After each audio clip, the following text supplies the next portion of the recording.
industry is exploding at a phenomenal rate. Since the Space Act of 2015, commercial space has dramatically grown. At the 2022 Space Transportation Conference, it was reported that over 100,000 satellites were in line for this year's launch. Space tourism saw more activity than ever before with 3 historic flights in 2021. The need for space is outpacing the ability to launch. There are only 14 FAA licensed spaceports in the U.S. Many more states are working on developing spaceports. Getting the FAA license is not easy. It is driven by legislation and community support. Good relations and communication is essential. After the recording was over, our guest told me about this interesting event that was happening near his spaceport. He connected me to its organizer, and I just have to share this information with you. Our bonus guest is Dan Hawk. His efforts are to bring space to the Native American tribes as well as take the Native Americans to space. Stay tuned for this bonus interview after our main interview is over and hear about the Intertribal Space Conference happening in November. Our next guest is from the Oklahoma Air and Spaceport that has their spaceport license recently renewed. They are poised to provide launch services with a new construction operations control center housed on a telemetry room for monitoring space flight launches, flight, re-entry, and other flight and testing operations. The center also is the operation headquarters for the Oklahoma Space Industry Development Authority. Please welcome Craig Smith from the Oklahoma Air and Spaceport. Hi, how are you doing today? Izzy, I'm well. Thank you so much for having me on the Space Marketing Podcast. And thank you so much for joining me today. We met earlier this year at the Global Spaceport Summit at SpaceCom. And I was very intrigued with what you're doing, signed up for your newsletter. And I was hoping to, that we could share our listeners with some of the stuff that you're doing today. So can you tell us about what the Oklahoma Air and Spaceport is? Absolutely. And again, thank you for the opportunity and welcome to the show, everybody. I am Craig Smith. I'm the Executive Director of the Oklahoma Space Industry Development Authority. We're a state agency that controls and operates the Oklahoma Air and Spaceport, an industrial park located at Clinton Sherman Airport in Burns Flat, Oklahoma. This was, in the 1940s, a naval air station and later became a Air Force Strategic Air Command base. And when they built the Air Force base, they built a 13,503 foot long runway. There's 1,000-foot overruns at each end, making it 15,500 of pavement. You can basically run a 5K from one end to the other, and it's 300 feet wide. So all that together makes it the 4th largest civilian concrete runway in North America. And so when the state established this agency in 1999, the vision was that they would someday pursue a spaceport license. Now, let's roll back to 1999. There were only 2 entities putting anything into space at the time at all, and that was the United States and Russia. So for my legislature to think that, hey, we can do something in space and have a role in this as a landlocked state was pretty remarkable. And I commend my policymakers every chance I get to say, you guys were ahead of the curve on this. Oklahoma's always kind of been the frontier of flight. You look at our history in aviation with, Wiley Post and the Braniff brothers and Phillips 66 with Avgas and so many other, and so many, one of the first women astronauts, the first Native American in space. Oklahoma's kind of been at the forefront of a number of these. In 2006, my predecessor achieved and did all the hard work and going through all the necessary wickets that FAA has established to establish a spaceport in a landlocked interior state in Oklahoma. So we're on our 3rd iteration of our license, as you said. And so we're very excited about that and the potential that provides here in Oklahoma. What are the plans for the spaceport itself? I mean, what do you see going forward in the near future?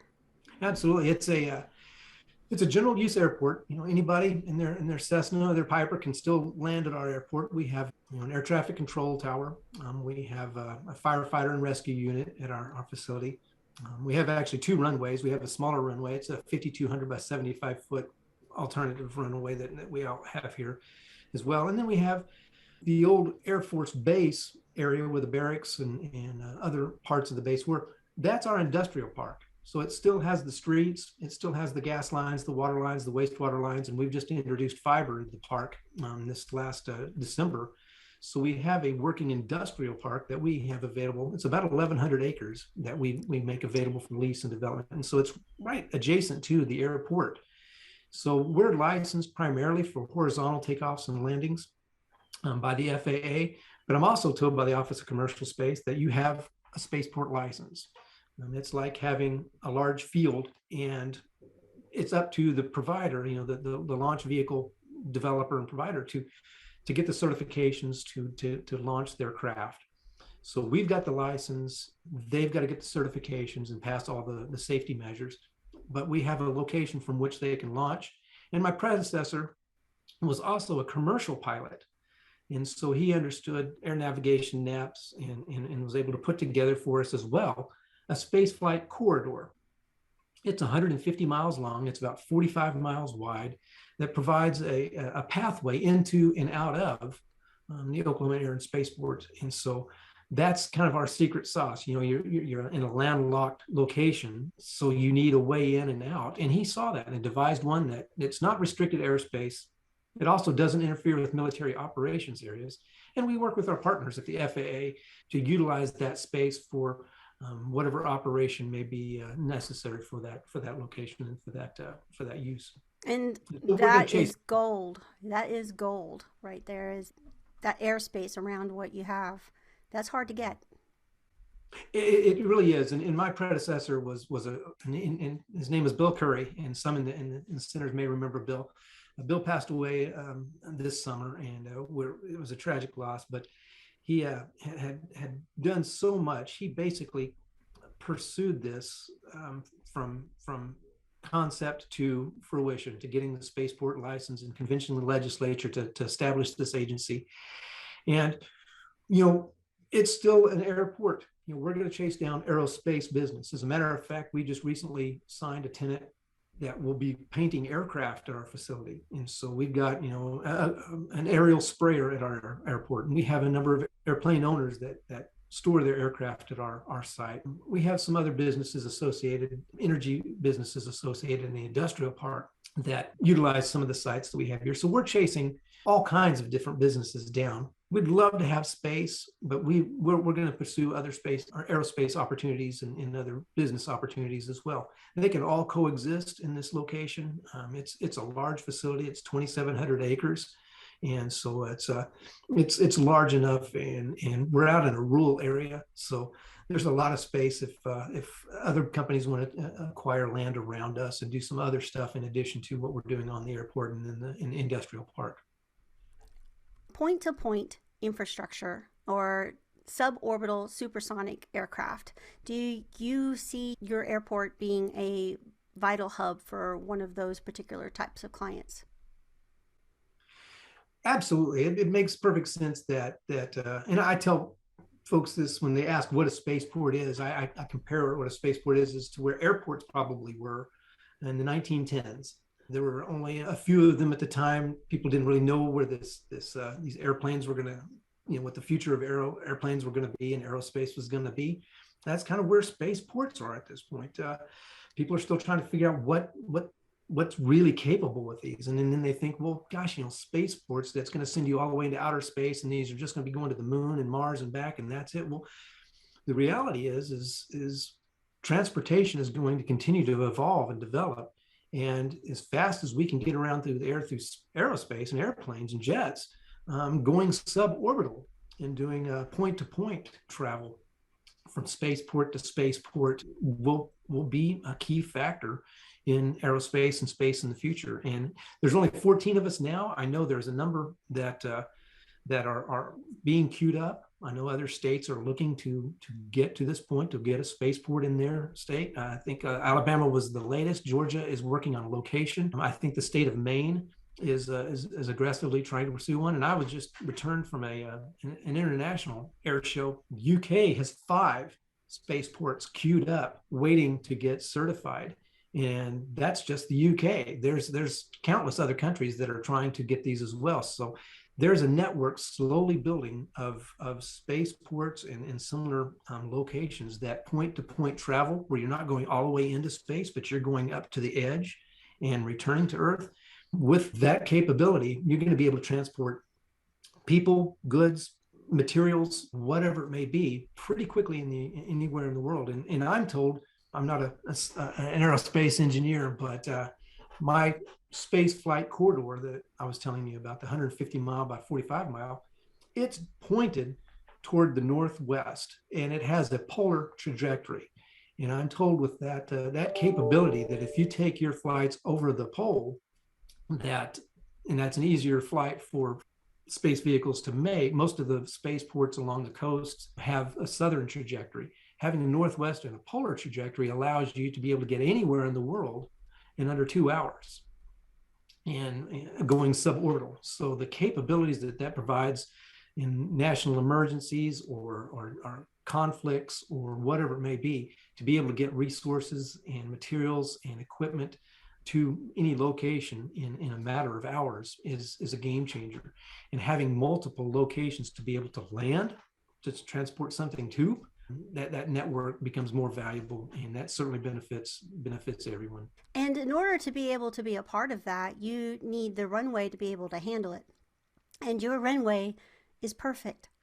It is perfect for a suborbital supersonic aircraft to land and take off.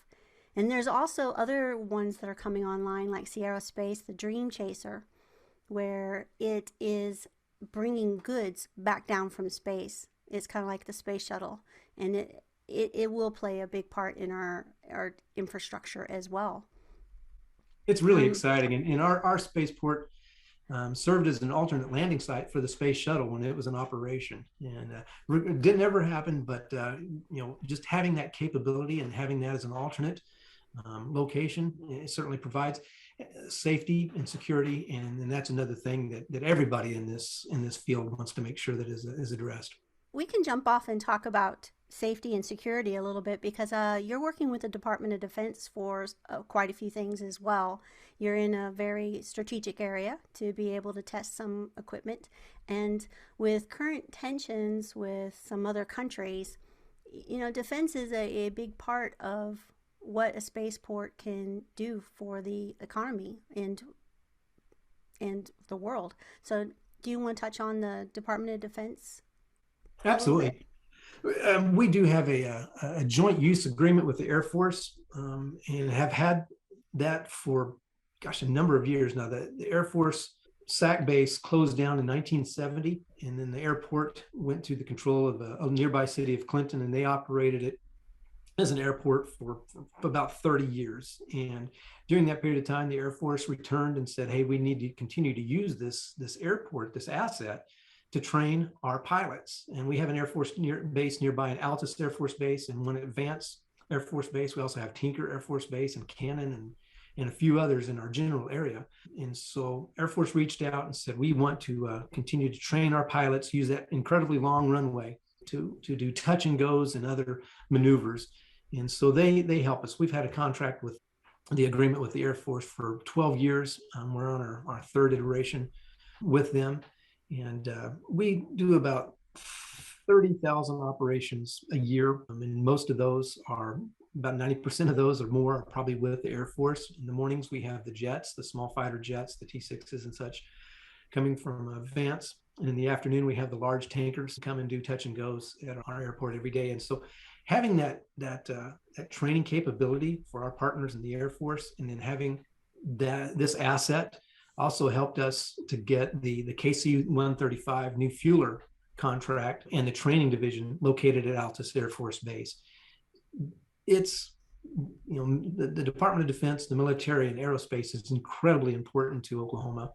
We've had great partnerships with our military partners, and continue to do so, and want to have that relationship with them. We have an Army post down at Fort Sill, and we're also discussing with them the potential for some unmanned operations that we may be able to coordinate with them, trying to devise some corridors, some flight corridors that we might be able to perhaps utilize and make use of. And so lots of discussions going on, and having that joint use agreement with the Air Force is really helpful. It adds credibility to what we're doing here and opens the door for additional communication. And that particular asset makes it to where you can train astronauts as well. I mean, that can be part of the businesses going forward. So if you're looking to train astronauts, this is a great place, because not many airports can handle this and be a spaceport too.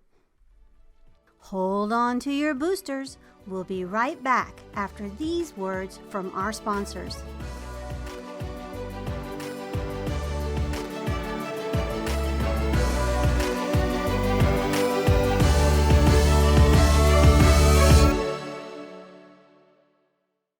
Now, a spaceport is important to the community as well, and Burns Flat is the community that you have around you, and it has been extremely supportive from what I can see in my research. Do you want to talk about how important the spaceport and the airport is to your community?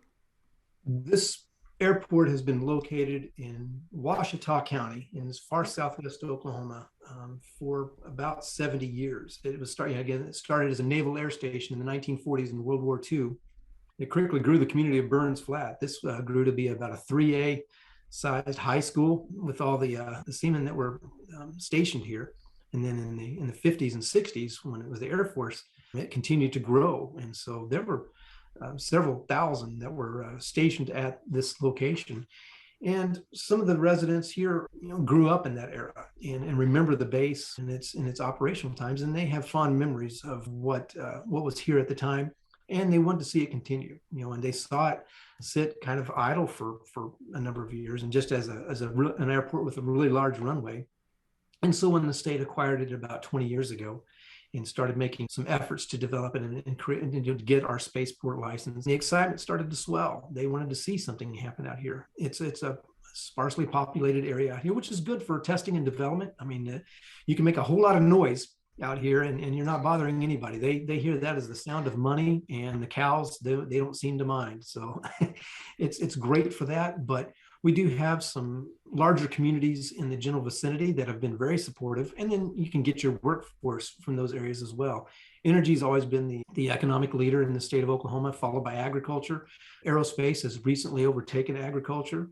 And so some of those jobs and some of those workers that had worked in those fields are starting to navigate over to the aerospace side. Energy continues to go up and down. And so some of those workers are starting to see the steadiness that aerospace jobs bring to the area. So they want to see us succeed. We embarked on a marketing and development study this last spring, and many of our community partners, the local cities of Clinton and Elk City and Southwest Oklahoma State University, energy providers, and some others in the area have all ponied up a little bit of money, knowing that any development that happens out here, those communities and those entities are going to benefit from it, because the workers are going to take their money and they're going to live in those locations. To drive 15, 20, 30 miles in Oklahoma, and especially in Southwest Oklahoma and rural Oklahoma, that's not a big deal at all. My financial person lives in Weatherford, which is a 45-minute drive away. And she laughs because it takes her 45 minutes to get to work. But she said her mom, who lives in Oklahoma City, it takes her 45 minutes to get from her house to one of the malls on the north side of town. So it's that kind of dynamic. The Southwest Oklahoma, they don't mind driving. There's a great work ethic in the people in this area. They want to see this facility grow and develop and thrive, and having new businesses like this aircraft painting business that we just signed a lease with. They plan to bring several jobs to the area, and all those jobs are going to be very well paying jobs. And so they're going to take that money, they're going to go reinvest it in their communities, they're going to buy groceries, they're going to buy homes, they're going to buy vehicles. And so all the area will benefit from that. And they recognize that. And they've been great partners, and we're excited to have them, as I hope they're excited about having us. Hold on to your boosters. We'll be right back after these short words from our sponsors and learn more about what Oklahoma's doing in its journey to space. I'd like to go back and talk about the study. I didn't know that you did that, and that is a very big interest to me. You were doing a marketing study. Tell us a little bit more about that. So we've got the 2,700 acre facility, and we've had it as the state for about 20 years now. And our marketing to that point has been occasionally going to air shows and maybe symposiums and being involved with some of the space organizations, but we've never been able to adequately respond to economic developers when they come to us and they say, hey, we need 10 acres for such and such company, they need this, and we didn't have the information to be able to provide them quickly. And anybody that's dealt with economic development knows that when those developers come to you, they're on a time frame, and if they don't have that information available to them in a day or two, or less than 7, they're moving on to the next site, because other sites are going to be ready. And so we recognize that there's some other industrial parks in the state of Oklahoma that have been successful putting together a marketing and development plan. And so we reached out to our community partners, those that I mentioned earlier, some of the local cities and local colleges, and the electricity provider, and Oklahoma Department of Commerce has been a great partner, and said, hey, this is our need. And they said, we agree, you need something. And so we put together with an entity that helped us study our wastewater capability, our water infrastructure, our electrical infrastructure, looked at the layout of our industrial park with the streets and the other assets and capabilities we had, and said, here is how you would divide this up. Here's the information that they're going to be asking for. And they're putting together packets for us in one-pagers, so that when somebody, can you provide this amount of water pressure? Can you give us this much electricity? And we have an electrical substation on our property, which is an incredible asset. It's got a lot of room to grow and develop. And again, all the other infrastructure is already in place. And now we've got fiber into the park. So we have a lot more tools in the belt that we can recruit businesses. And we're going to, like I said, we're going to chase everything down that we can, that it doesn't have to be aerospace related in the industrial park side. I mean, it'd be great if it were, because you got a runway and an airport right next door, but the industrial park is wide open for manufacturing. Or we signed a lease recently with a Bitcoin operator, and they're going to be doing some Bitcoin mining. So we have a medical clinic, we have a restaurant, we have a golf course already in the industrial park. And so we're trying to diversify the capabilities of that industrial park. And if they're aerospace, fantastic. You've got a great airport right next door. And so having the material that we can quickly respond to an economic developer when they come to us has been what we hope will be a game changer for us. Definitely, and it's something that's important to have. And one of the things that in my vision of what a spaceport is it's more than just a takeoff and landing. It's education, it's support, it's all the companies that will support the aerospace space industry, and or inspire the local community, or train astronauts, or even business owners the keys that they need with workshops. Yep. So having it's like a little ecosystem right there is valuable. And to touch on that, is we've got a STEM fund that we have supported. Starbase was one of the programs that we originally worked with. There's some other educational and STEM programs available in schools. We just made a grant to the Tulsa Air and Space Museum. They had the opportunity to acquire a landing system for the space shuttle that used to train astronauts. And it was in a warehouse somewhere. And so we gave them some money from this STEM account that we've got. They requested it, and they now have it as part of their exhibit. Some engineers from the University of Tulsa came and did all the design plan for it. Some docents from the museum put it together, and we had the ribbon cutting on it this summer. And it's a great asset, because now school groups can go through and they can actually land the shuttle in the same simulator that astronauts use to do the same thing. So we love to have those kinds of partnerships and continue to inspire the next generation, because we're going to need to fill these jobs. We've got a graying workforce in the aerospace industry in Oklahoma. And so we need to continue to fill those jobs and inspire young people to chase down aerospace jobs. And it may not be pilots. It may be somebody that does the rivets. It may be somebody, the technology to be able to write code and to be able to put all this stuff together, and maybe even painting aircraft.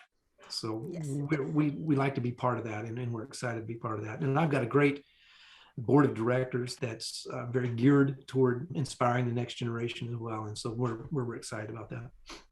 And for those listeners out there that are interested in doing something either STEM related or research based in space, there's lots of grants out there that will help you develop what you need. For example, there's a ton of STEM grants from NASA that will help get the education out. So if you have an idea, there's money out there for you to make that idea a reality, and there is Spaceport location right there, just ready and waiting for you to come. Absolutely. So you talked about other, the collaborators that you've had, the city and those type of stakeholders. Are you working with universities and developing programs through universities or and that sort of thing? Oklahoma is, I say, kind of a forefront or a frontier of aerospace. We've got 3 research universities that have aerospace engineering degree capabilities. We've got the University of Oklahoma has an aerospace and defense master's degree program at their university. Oklahoma State has the Unmanned Systems Research Institute, and they actually have a Ph.D. in drone technology at theirs, as well as having an aerospace engineering degree. And the University of Tulsa has a CyberSecurity, an entire program devoted to cybersecurity. So with Oklahoma State and their PhD in drone technology, we like to work with them, because potential for unmanned flight, UAMs, UAS, has a lot of potential. We've got some companies that are doing some testing at the airport right now, at the spaceport right now. They're doing some unmanned work, both on the ground and in the air. And so those kinds of things are really exciting. They provide a lot of promise, not only for our defense partners, but for transportation capabilities.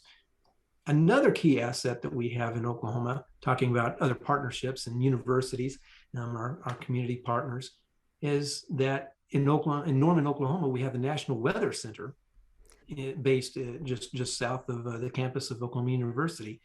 We also have in Oklahoma City the FAA Mike Monroney Aeronautical Center, which is the largest contingent of Department of Transportation employees outside of Washington, D.C. And it's located right here in Oklahoma City. It houses the National Registry for Aircraft and Drones. So every N number in the National Airspace System is registered in Oklahoma City. Every air traffic controller has to come through Oklahoma City to their academy at some point in their training. And they have what I call as the MRO, the maintenance, repair, and overhaul of the National Airspace System. Anything that lights up, is painted orange and white, or turns and spins around in an airport is maintained from the Mike Monroney Aeronautical Center. They've got a huge warehouse, something reminiscent of Raiders of the Lost Ark, of all kinds of equipment that they have a redundancy of. So if some part breaks down in Alaska, they probably have the part in Oklahoma City. And if they don't, they'll reverse engineer it and they'll take it up there and replace it, and to make sure that the national airspace is the safest and most efficient that it has been and will continue to be. So all those things are right here in Oklahoma. And that's a story that needs to be told, because there's a lot of capability and a lot of partnerships and a lot of synergy.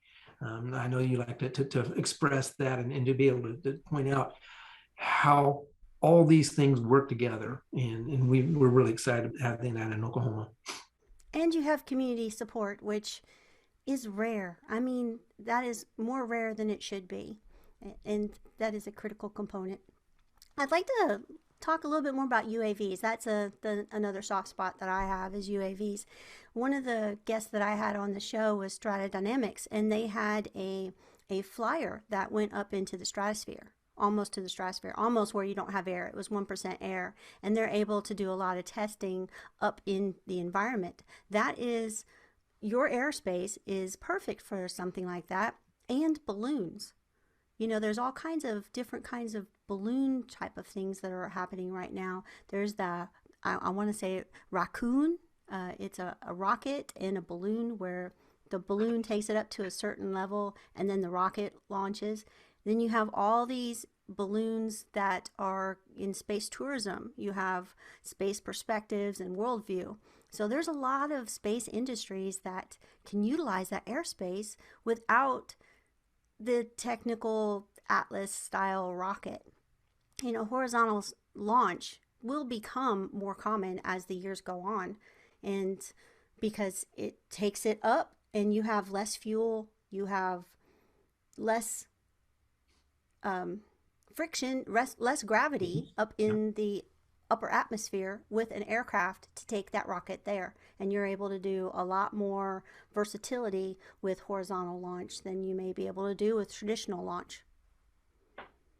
It's really exciting to see the potential. And again, as I said, 20 plus years ago when we were pursuing our first license, USA and Russia were the only ones doing anything in space. And now you have private industry, you have billionaires putting things up, and not only putting things up in the sky, they're bringing the booster back down to where they took it off from. Absolutely a game changer. And having horizontal, we had one of our first tenants out here years and years ago was a company that had a horizontal takeoff and landing design, and regrettably it didn't succeed. But I love to point that out is that was a company that had a great idea.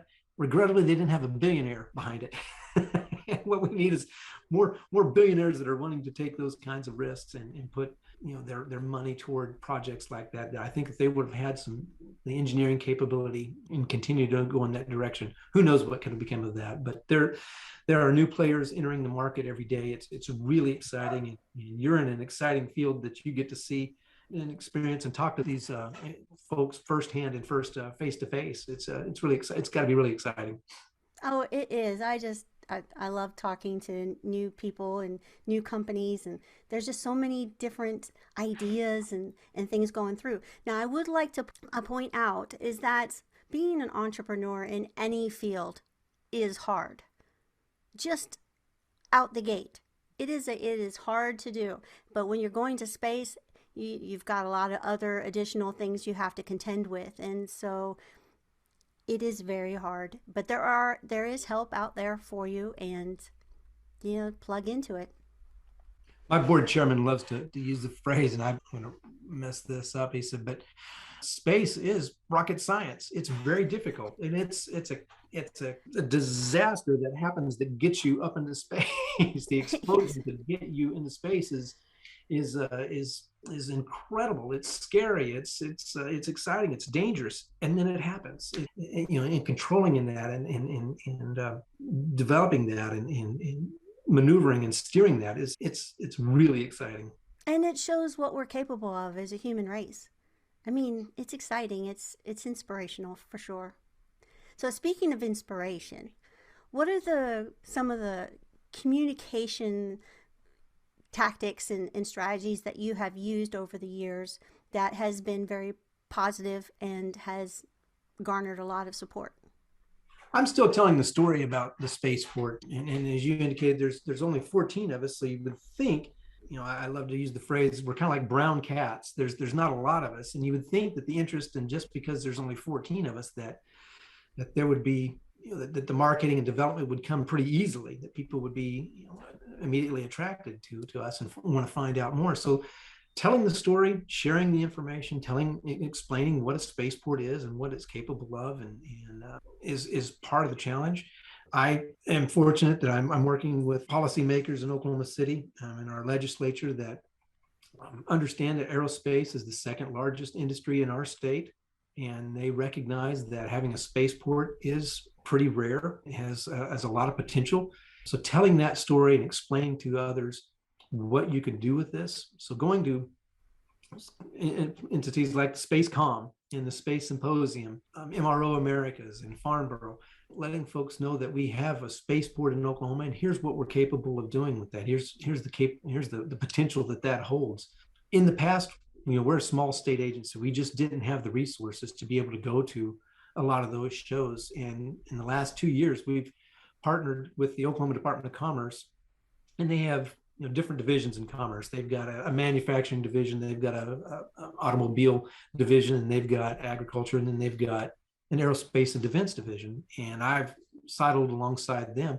Commerce has a lot more resources and skilled folks that help us put together. Certainly they can afford to go to many of these trade shows and buy the booth, and we'll sidle along beside them and show up at these and take our materials with us. And there's a number of other entities that do that as well. Aerospace companies, I think we have 1,100 of them in Oklahoma, employing more than 40,000 people throughout the state, maybe even larger number than that.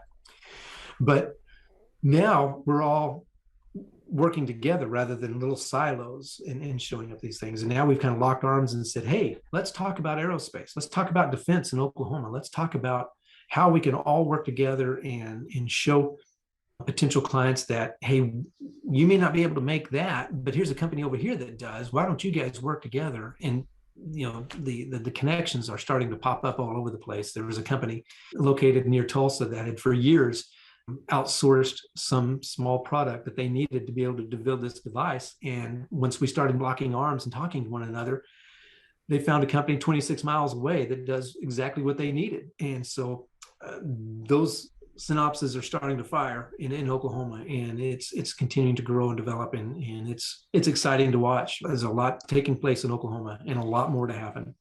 Well, it sounds like you got a real good team spirit in Oklahoma.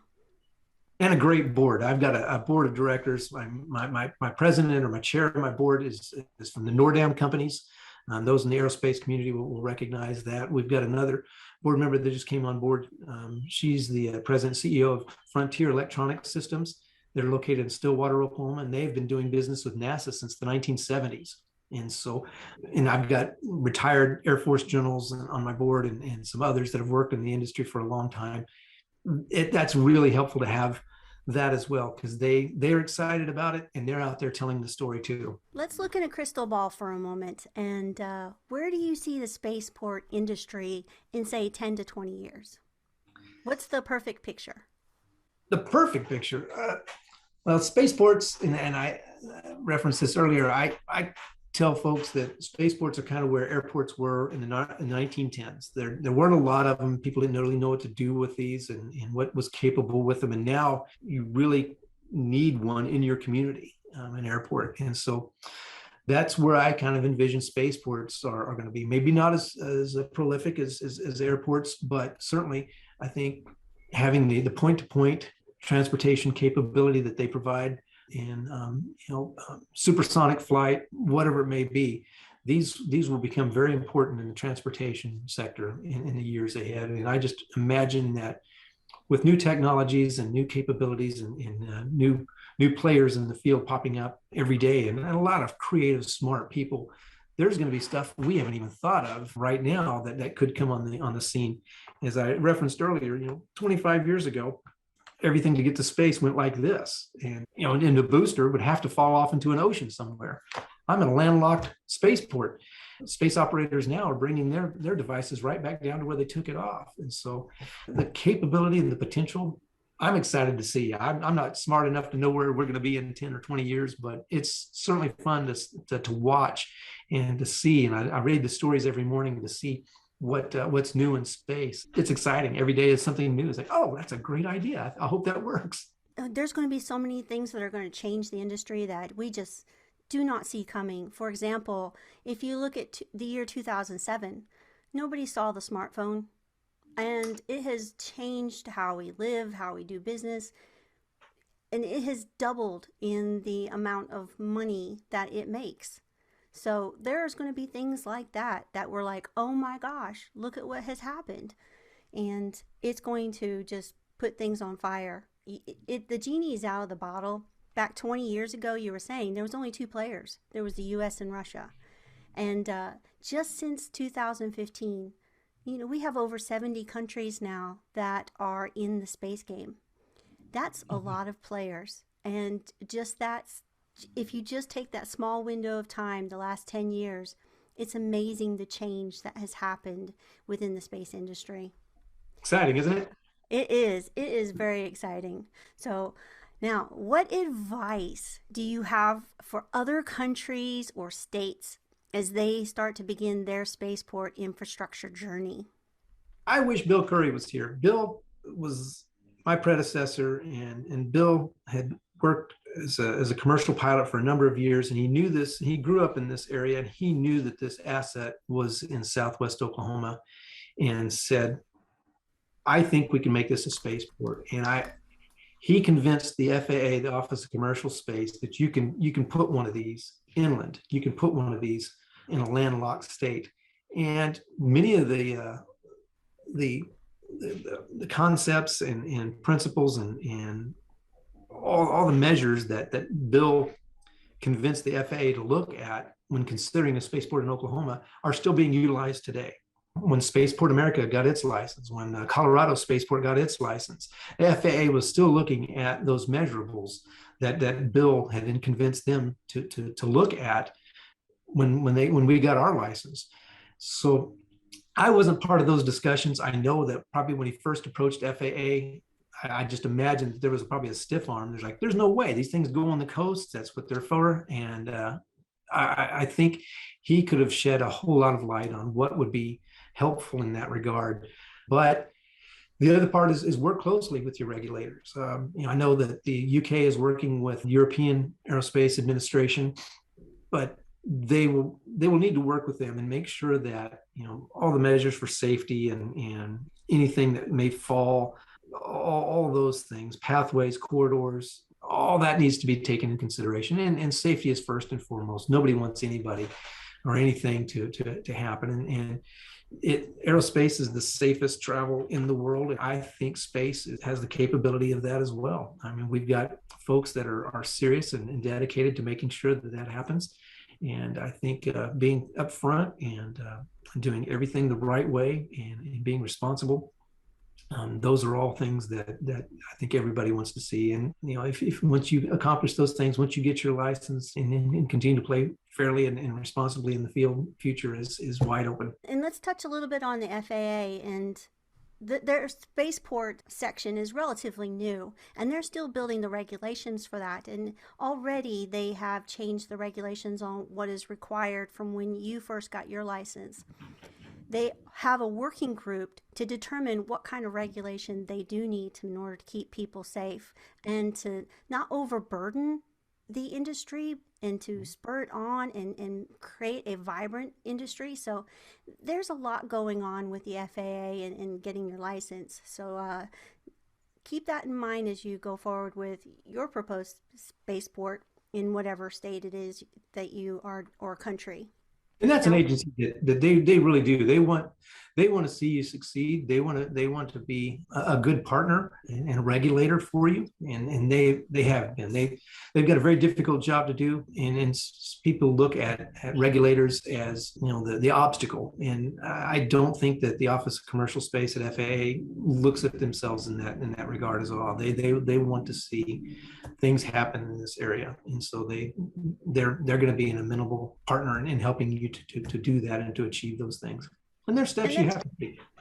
Yeah, and their regulations are just like you said, to keep people safe. We don't want anything to happen that will give the space industry a black eye. Absolutely. And we don't want to go so fast that we don't do things the right way.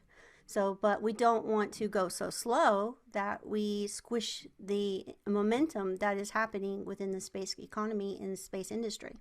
So it's a delicate balance, and they're really trying hard to do both. Yeah.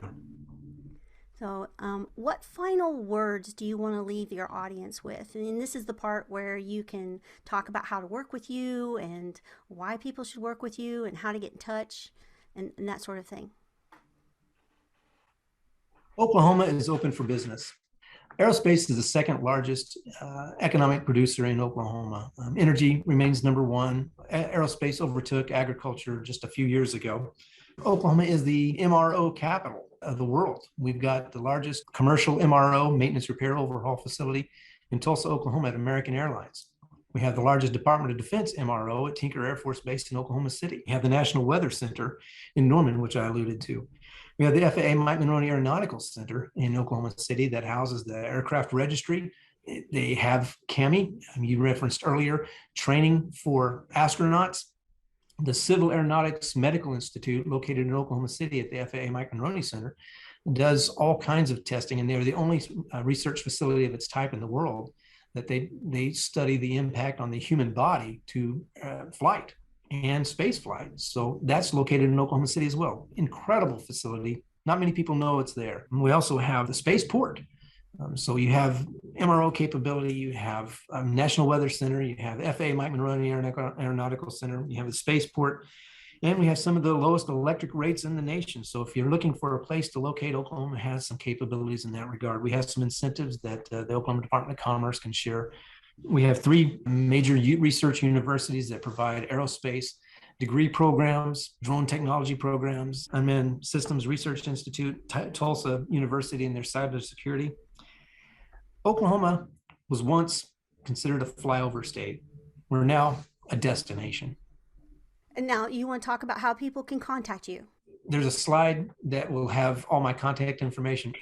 And I'll have it in the show notes too. I'll have it in the show notes. Pop that up at the end. I think will probably be the most effective way to do it. Then they can write it down if they want to chase us down that way. But we're active on most of the social media. I think we've got presence on each of the major ones. It was great speaking with you today and learning all about your journey to space in Oklahoma. So thank you so much. And I do really appreciate you spending time with me today. I'm so excited. I've been looking forward to this and actually a little bit nervous about it. I didn't know what this would look like, and it's been a great conversation. You're easy to talk with, and I thank you so much for the opportunity. Please subscribe before you head on over to my YouTube channel for bonus footage. Links to the YouTube and other social media channels can be found on spacemarketingpodcast.com. A special thanks to Craig Smith from the Oklahoma Air and Spaceport for joining us today and sharing Oklahoma's journey to space. Be sure to check out their links listed in today's show notes. I hope that you have found this podcast useful for your journey as you reach for the stars.